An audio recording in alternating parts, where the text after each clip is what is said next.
Hello, gorgeous. Are you ready to come visit my house for my nephew's birthday party? Remember to prepare a present for him, and most importantly, dress well. I want everyone to admire me for having such a wonderful and beautiful girlfriend like you. Hi, baby. I've prepared a present for your nephew, but I'm very worried. What if your family doesn't like me? Don't worry, I'm sure everyone will love you. You are very beautiful. Trust me. You'll be the highlight of the party. You're the looks, and I'm the brains in the relationship. That's how it works. So, you're saying you're only with me because of my looks? Basically, I mean... What, so if I didn't have my looks, you wouldn't be with me? Well, maybe. I don't mean anything by that. But you just got looks and nothing else. And that's what makes me proud. Every time I go out on the street with you, other men look at you and admire me because I have you. It always gives me a sense of victory and pride. No, you love me for me, right? Babe, I'm just teasing. Of course I love you for you. I mean, what if I were really fat? Or had acne spots and pitted scars or freckles? Would you still want to marry me? Oh, no, honey. I am such a wonderful, successful, and handsome man, so my wife must be beautiful and fancy too. I would definitely never date someone the size of a whale, let alone marry. And you seem to have gained a bit of weight lately. Maybe you should hit the gym to prepare for our wedding. I want you to stay sexy and slim. What? Are you kidding? I didn't realize I had gained weight. I guess I just feel like you only care about my looks, not who I am as a person. Come on, Chris, don't be ridiculous. Of course I care about who you are. But let's be real. Physical attraction is important in a relationship. And I want to be with someone who takes care of themselves and looks good. I understand that, but when you said you wouldn't marry someone the size of a whale, it really made me feel insecure. I can't stop thinking about it. And I'm scared that you'll leave me if I gain weight or if I don't look as good as I used to. Oh, Chris, I'm sorry. I didn't mean it like that. I love you for who you are, not just your looks. I think you're beautiful no matter what. But what if I'm not beautiful anymore? What if I'm not the same person you fell in love with? You'll always be the same person to me, Chris. And even if you do gain weight or your appearance changes, it won't change how I feel about you. Okay, I'll try to believe you. Trust me, baby. I love you more than anything in this world.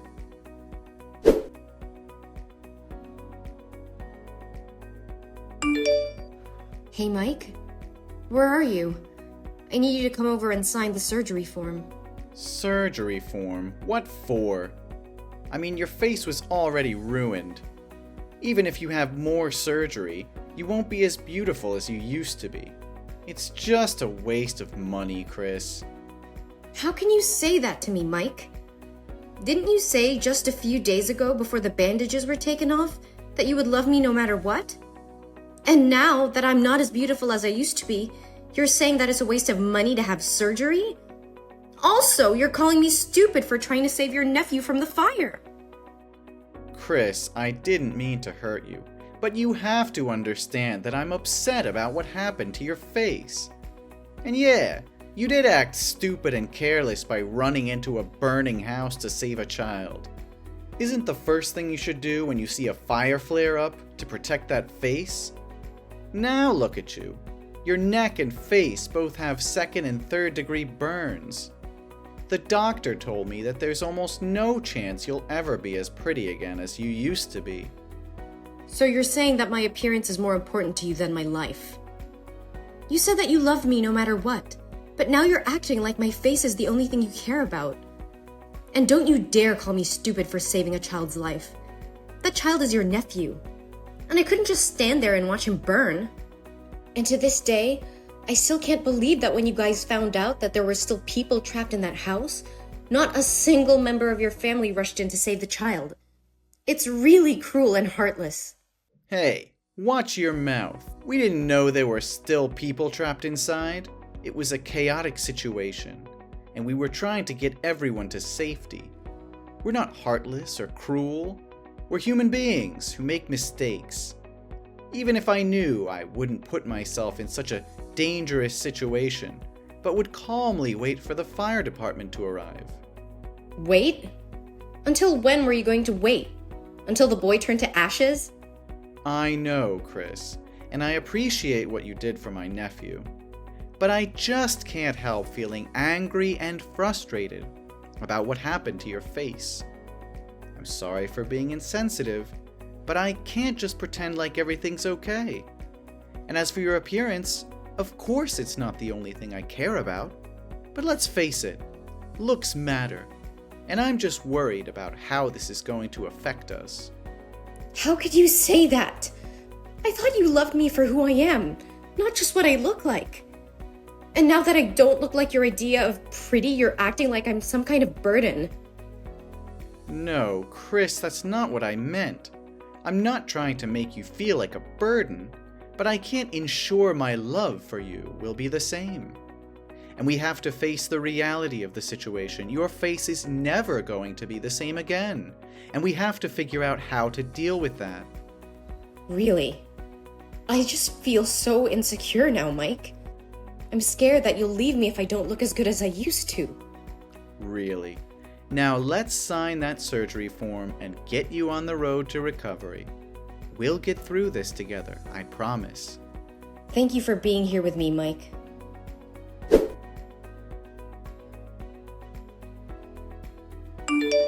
Hi, Chris.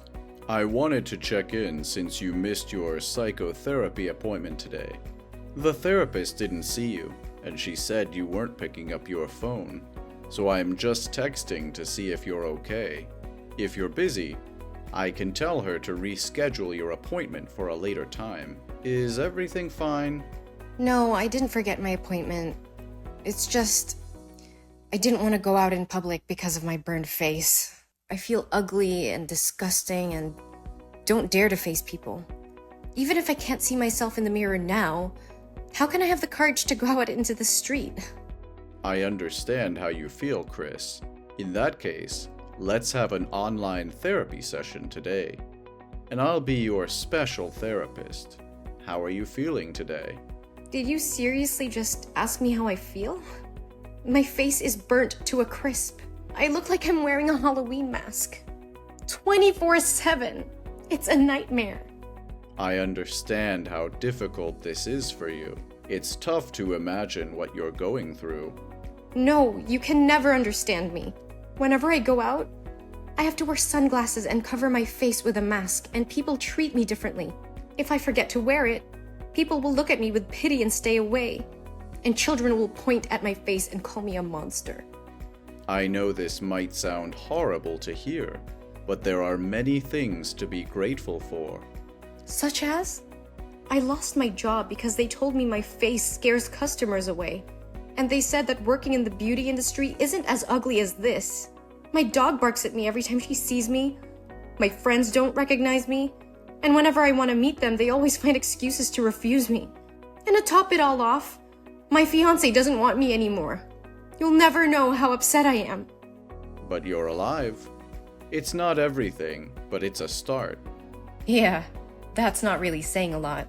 Your fiancé may need some time to get used to your new look, and it could also be that the side effects of your medication are making you more sensitive. No, my fiance doesn't love me anymore. I can tell by his actions recently. He always avoids me and doesn't cuddle me like he used to. Look at me. I'm hideous.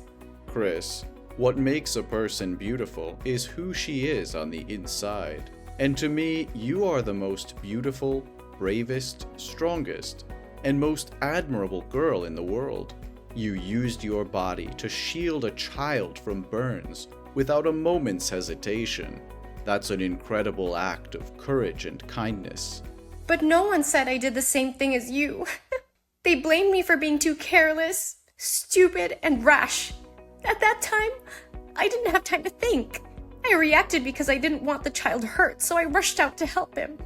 I can't imagine how miserable his life would be if he got burned like this. If I don't do something, I will live my life in regret. Exactly. And that's what makes you so beautiful. You're a kind and selfless person. And if your fiancé can't see that, then maybe it's best not to marry him. Thank you, Doctor. I feel a bit better now. I'm glad to hear that, Chris. I've been doing some research on burn victims and their recovery, and I found a specialist in New York who's had tremendous success in treating severe burns like yours. I've arranged a meeting with her, and I'm confident that together we can find the best possible treatment for you, so that you can become the beautiful girl you once were. Well, actually, you've always been beautiful. Thank you so much, Dr. David. You've been great. It's my pleasure, Chris. Thank you for sharing your feelings with me.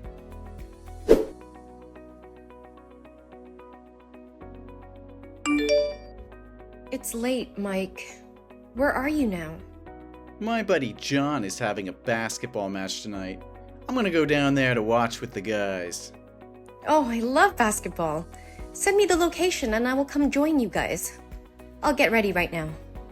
No, baby. This is like a guys-only thing. Really, just stay at home. What's happening? You always bring me to gatherings with your friends. But things have changed. What changed? We still love each other, don't we? Your face, Chris. It's not what it used to be. Oh, you know what I mean. Are you embarrassed? If you're embarrassed, you can tell me, you know. I mean, we haven't talked properly in over 4 months. You hardly even look at me anymore. You haven't slept on the same bed with me. And I'm starting to think that you don't want to marry me anymore. Alright, you want to know the truth? Yes, I'm embarrassed. And I'm sick of pretending to be happy in this relationship. I mean, look at you. You're disgusting. I try my best to act like normal, but I can't. It looks like somebody took a cheese grater and just let loose on your face. And marry you? Are you kidding me? Who would want to marry you right now? God, you look like Freddy Krueger. What are you saying? I'm saying I'm breaking up with you. All right? I'm sorry, but your face puts me off. How could you say such things to me? Don't you know how much I love you? Don't you remember all the good times we've had together? Of course I remember the good times, Chris. But those times are gone now. Things have changed, and I can't keep pretending that everything is okay. I'm just being honest with you as you ask. And the truth isn't always easy to hear, Chris. So you're just going to throw everything away because of the way I look? You're going to break up with me because of something that's beyond my control? It's not just about the way you look, Chris. It's about the fact that I can't be with someone who I'm not attracted to. It's about the fact that I can't keep pretending to be happy when I'm not. I'm sorry, Chris, but I can't do this anymore.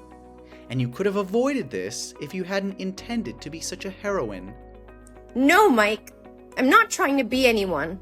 I'm just trying not to live in sin and regret for the rest of my life for standing on the sidelines while watching someone die. So what? Do you hope my family will feel grateful to you and consider you as a benefactor? Let me tell you, the other day after visiting you from the hospital, my family wouldn't allow me to marry you anymore because they said your face was too scary, and they didn't want the neighbors to talk about it. My nephew cried when he saw you, didn't he? He told me that you're a monster. Whoa, that really hurts. You could have told me this before, Mike. Instead, you strung me along, pretending everything was okay. How could you be so heartless? You gave me hope, but in the end, you were the one who extinguished my hope. Yes, whatever you want. I just want to say that I'm breaking up with you, and you should move out of the house before I come back. No, Mike. You're wrong. I'm the one who's breaking up with you. What? You're breaking up with me? You should be begging and holding me back. Yes, I am. I can't be with someone who is so shallow and cruel. You're willing to throw away a 4-year relationship because of something that is beyond my control? And then you insult me and my appearance, saying such hurtful things? I can't be with someone who treats me like that. You're not being fair, Chris. I didn't mean to hurt you. I'm just being honest with you. Honesty is one thing, Mike. But there's no excuse for being cruel. You could have expressed your concerns in a much kinder and more constructive way, but instead, you chose to insult me and my appearance. That's not something I can forgive or forget easily. And one more thing. You're making a mistake here, Mike. You are the one who needs to move out, not me. What? You're kicking me out of my own home? This isn't your home, Mike. I paid for it before we even started dating.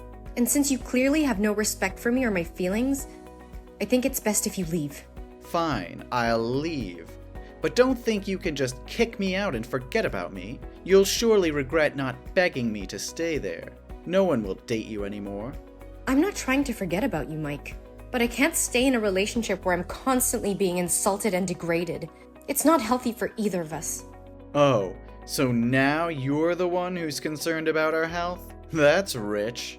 I just want us both to be able to move on and find happiness in our own lives. And if that means we have to part ways, then so be it. I deserve someone who loves me for who I am, not just for my appearance.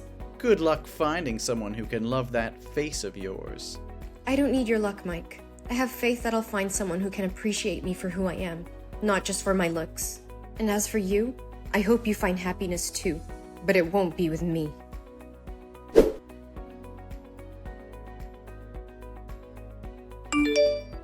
Hey Chris, how have you been? It's been so long since we talked. How's life treating you? Mike? Why are you suddenly reaching out? It's been 3 years and I haven't heard from you. Is everything okay? No, everything is not okay at all. I just miss you a lot. I can't stop thinking about you after all these years. What? Are you kidding me? That year you said you didn't love me anymore because of my ugly face, remember? Actually, 2 years ago, something terrible happened to me. I was attacked by a gang, and they slashed my face, leaving me with a long, hideous scar. My left eye is also blind, so I can only see out of one eye now. Since then, no girl wants to date me. Oh my god. That's awful. What happened exactly? I was out drinking with my friends and I got very drunk. I couldn't control my behavior and got into a fight with a gang. They did this to me. My family spent all their money on my treatment, but it hasn't helped much. I miss you so much, Chris. I think we're a good match now. I'm sure you've been lonely all these years, haven't you? I'm so sorry for what happened to you, Mike, but I can't get back to you. Why not? Do I need to apologize or beg you to come back? Come on, Chris. We're both equally ugly now. Don't make it so hard for me. You're not a petty person, are you? No, Mike. It's not that I'm holding a grudge from the past. It's just that I'm engaged and my wedding is next week. What? You're getting married? To whom? Who would want to be with someone with a scarred face like yours? He's my dermatologist, David. He's been there for me over the years, taking care of me and helping me feel beautiful again. He was by my side when I was at my lowest and always told me that I was the most beautiful person in the world. He helped me stay positive and have faith in life again. And my face is no longer scarred. It's beautiful again.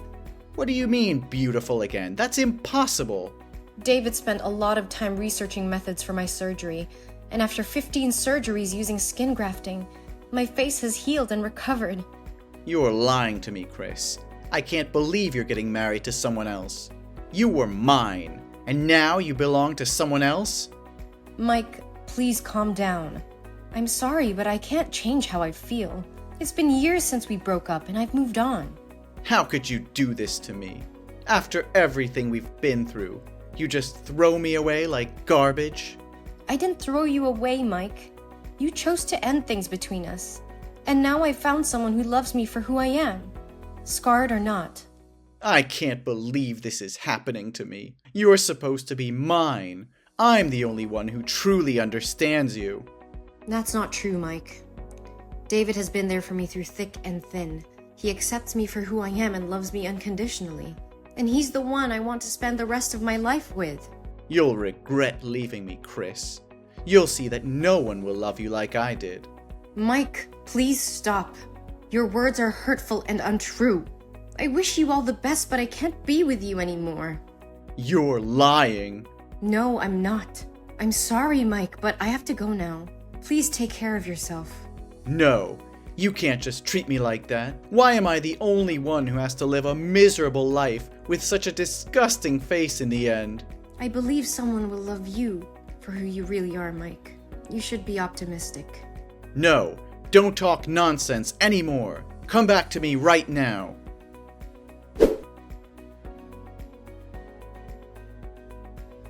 As the days passed, I heard that Mike's life spiraled out of control. He became increasingly bitter and resentful towards the world. His once charming personality turned into a spiteful one, and he became isolated from everyone around him. Despite seeking therapy and trying to come to terms with his past, he was unable to shake off the feeling of bitterness and hatred. His life was consumed by his resentment towards me and his own misfortune. Meanwhile, my relationship with David continued to flourish. I finally had a fairy tale wedding like I've always wanted, and now we have 2 very beautiful babies. We are deeply in love and support each other through thick and thin. We were happily married and building a life together filled with love, joy, and new possibilities. David was always there for me during the hard times, and we shared many happy moments together. We often talk about their future and the family we hope to build, grateful for the chance we had to find each other and start a new chapter in our lives.